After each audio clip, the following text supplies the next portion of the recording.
Mega Man Dr. Wily's Revenge is a really fun one to talk about, if only because it just released along with all the other Mega Man Game Boy games to the Switch's NSO. However, it is a game I played before thanks to the 3DS Virtual Console, but it's the only Mega Man game I played on Game Boy, and I certainly didn't play it as a kid.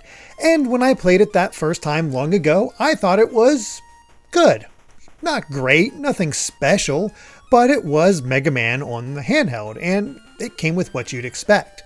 And playing through it again for this Mega Man Marathon, I mostly felt the same, with a few caveats.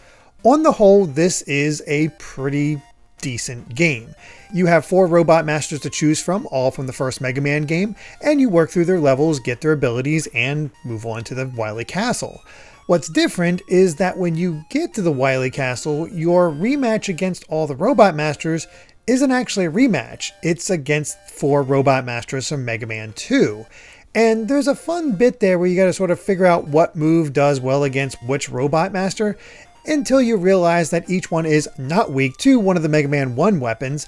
Instead, you have to figure out the one that is weak to it, and then use that one to work your way through the others. Sort of a mini version of what you typically do in the game, except with no levels in between.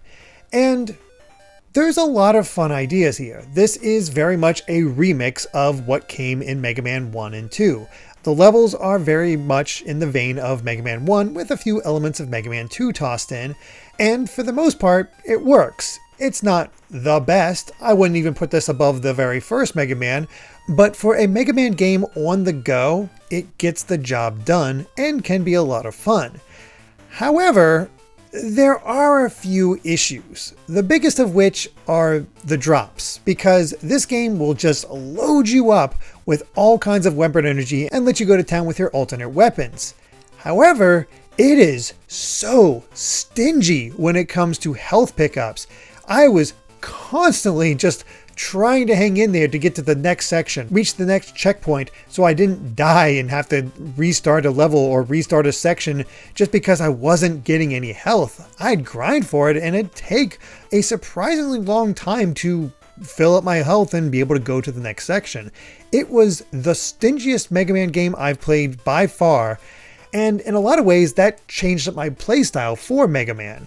Because for the most part, when it comes to these Mega Man games, I am one of those players who doesn't really use the weapons for levels or regular enemies. I just don't bother with it. It's never really been a major thing for me.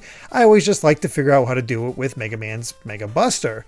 And I know that's not the most efficient way, and there will be moments where I use the other weapons to make things a little easier, but it's just not something that comes to mind.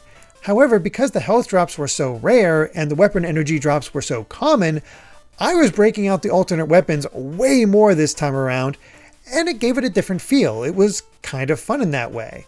That being said, the last little bit is a bit of an issue for those first timers, because rather than fight Wily after you beat the 4 Mega Man 2 bosses, you instead have a brand new boss, a Mega Man killer known as Anchor. And Anchor is certainly a unique robot master, uses a sword. You have to sort of figure out which way they're going to go. You got to dodge their weapons. You sort of need to shoot your Mega Buster into their sword and just find the opportunities to hit them while dodging them and hopefully get enough damage in.